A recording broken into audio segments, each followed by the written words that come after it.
Thank you for joining me with Pool Elementary's Hot Tub Edition. And today we're going to be showing you how to clean up your spa by purging, draining, and refilling. So at least biannually, you're gonna wanna drain and clean and refill your hot tub. At least once a year, you wanna purge it. And what that does is it breaks down all the gunk in the hot tub's return lines and intake lines, and breaks it free and puts it into the water so we can sump pump it out. The first thing you're going to want to do before you add your purge product is you're going to want to lift these headrests up. Any headrests you want out of the water because you don't want any of that gross stuff collecting onto your headrest. If you have just the snap-in style, you'll want to remove those also. The next step is going to be to remove your filters. You want to get your filters out before you add your purge. Most of your filters are either in a skimmer type housing or they have easy access like these ones. So we'll want to remove these and put these in a bucket. If they're fairly dirty like so, we're going to basically spray this off with a garden hose and just clean these up. If they're feeling a little greasy to the touch, it's probably good to soak these overnight in a hot tub filter degreaser. You also want to remove any type of weirs and catch screens that are in your hot tub. So either there's one in your skimmer or in this case in this floating weir. So with those removed, most of these filters are either quarter turn or they thread out. So with all the jets running on the spa and our diverter valve always set in the middle so we have flow on all of our return lines, we're going to add half of this spa purge directly over the filter housings as the bottle says.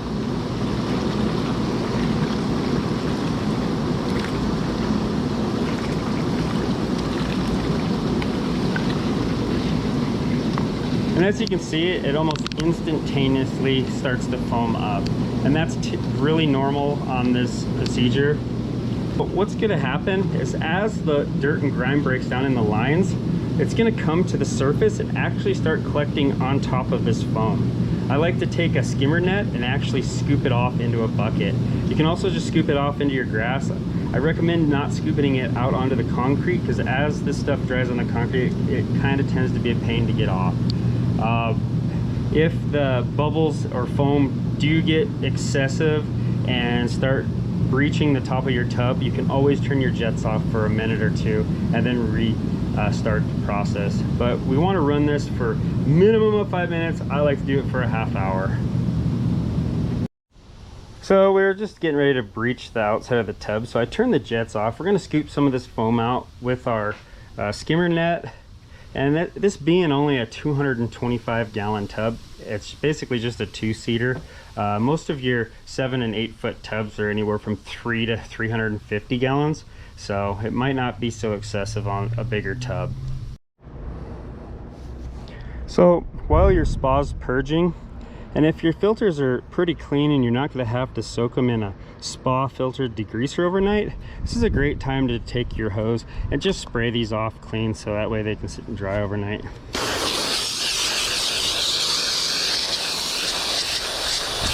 Let me see it.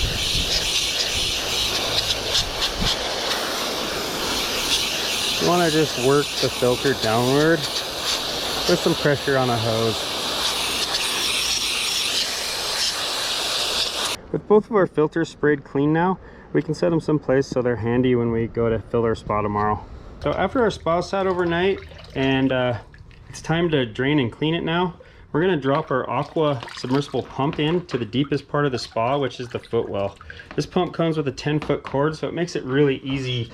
As our tub's draining, this is the time where we're going to take any type of rag and we're just going to go around and we can actually wash the edges up. If you've got any brown ring or scum line on the tub, we're just going to wipe it off.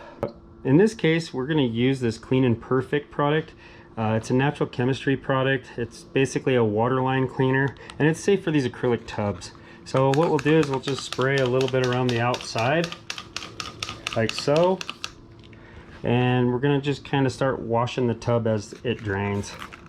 And as the tub gets down further, we'll start rinsing water into it. So as the hot tub's being drained out with the submersible pump or your hot tub main drain, basically you're going to want to take your rag and you want to go over all the surface of the tub, scrubbing everything clean. Then as you go around the tub with your rag, you'll want to come in with the garden hose and just spray down the edges like so. And this is going to spray down all the dirt and grime and cleaning product into the water. So our submersible pump can suck all this out. Not that great. That one's really nice. Huh? When you get down to like the seats and all the indentions in the tub that are holding water, you can either A, splash the water out of them, or in this situation I like to use a shop vac and just suck these dry. Then I'll wipe them out and then spray them down with water, pushing it all into the footwell of the tub.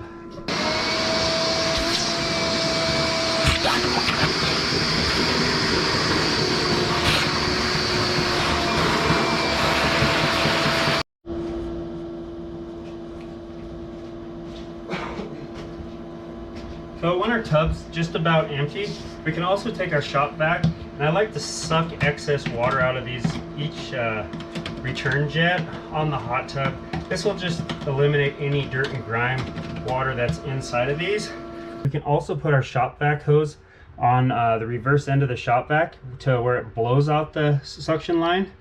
And if you have access to your filter housings, if they're not like in a skimmer housing like this one isn't, you can actually put your shop vac down onto these two ports at the bottom of these filter housings and actually blow air through the lines, and it'll actually push all of the excess water that's still in the lines out.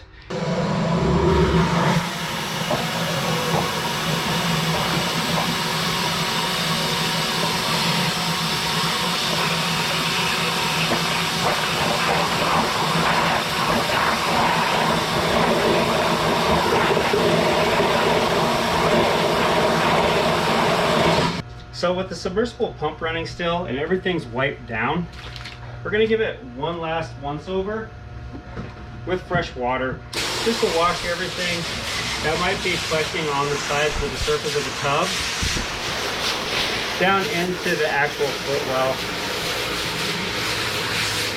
So as you can see, our aqua pump actually took it down less than a 1/4 inch of water. So that's pretty impressive. Most pumps will only take it down to about a 1/2 inch of water. This one's taking it pretty much all the way to the floor. But now that our tub's completely drained and we've rinsed everything down into the footwell so our sump pump could drain it out, we're gonna go ahead and take our sump pump out. Now we'll suck out the rest of the water with our shop vac. It comes time to fill it, and I highly recommend filling it through one of the filter housings.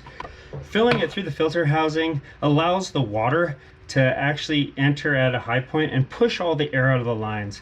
This will help prevent any air locking on your pumps.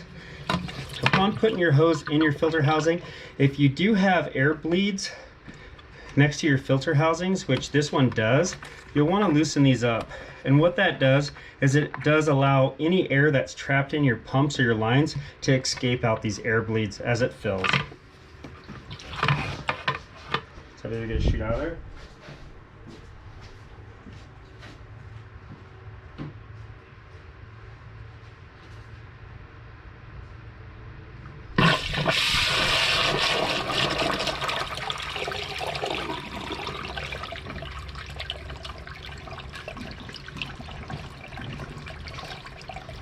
It was all good, bud. Okay. It was.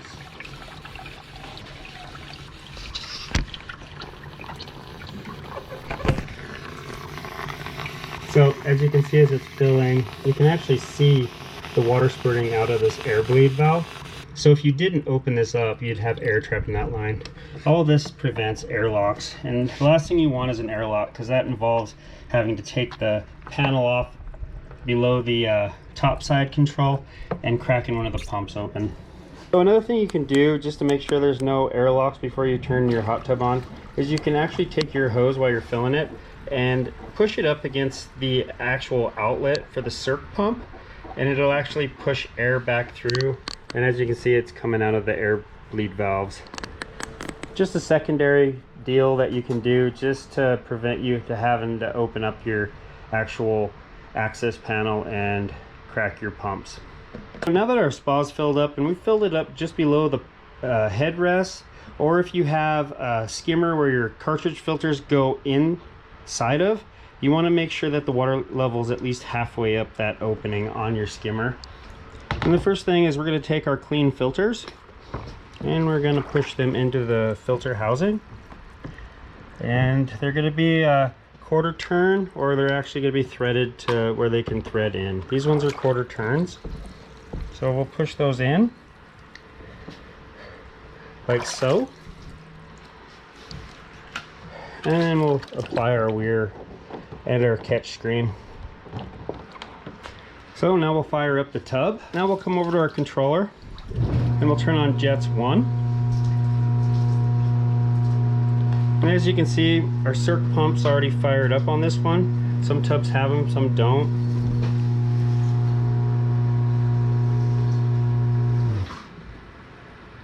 And if it doesn't fire up initially, you can turn the jet pump off and then turn it back on.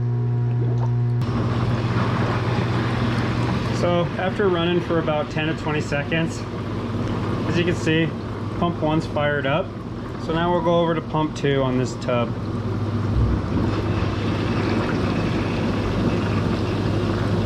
And pump 2's fired up. So now that everything's running, you can see everything looks normal on the tub. There's zero foam on top, so tub's clean and ready to use. If you are filling your tub from a well, wells tend to have a lot of iron and copper in them.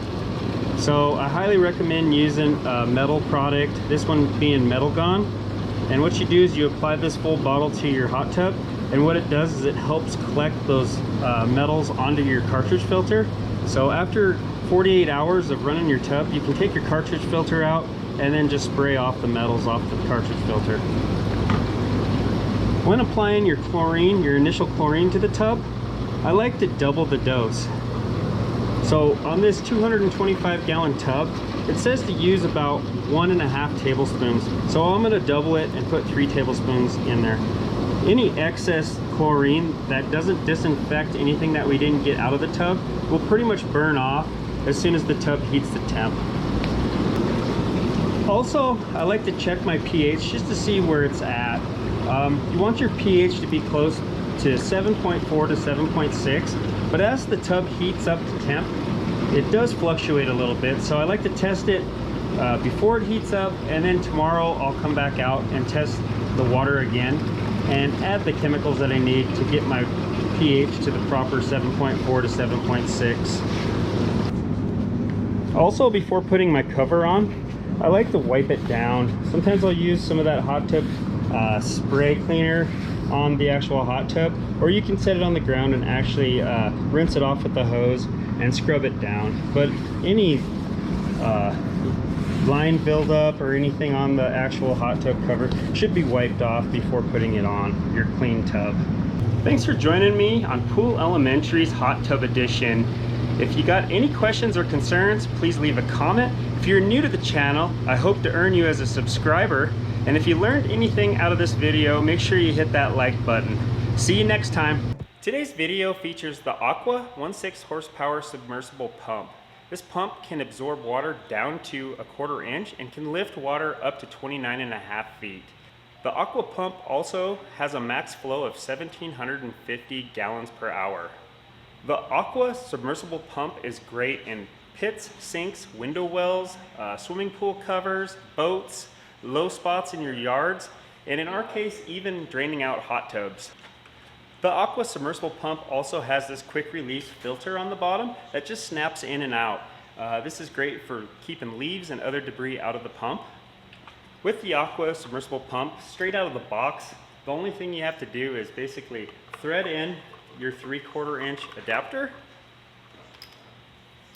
connect any 3/4 inch garden hose to it, and it's ready to go. You can just drop it into the water, and with its 10-foot cord, it makes it very convenient to suck out things as deep as this 4-foot swim spa. You can also upgrade and get the 1.25" attachment, which easily threads right into the top of the pump to give you a max volume of flow. If you'd like to purchase the Aqua submersible pump, I'll leave a link in my description box. Now let's get back to our hot tub video.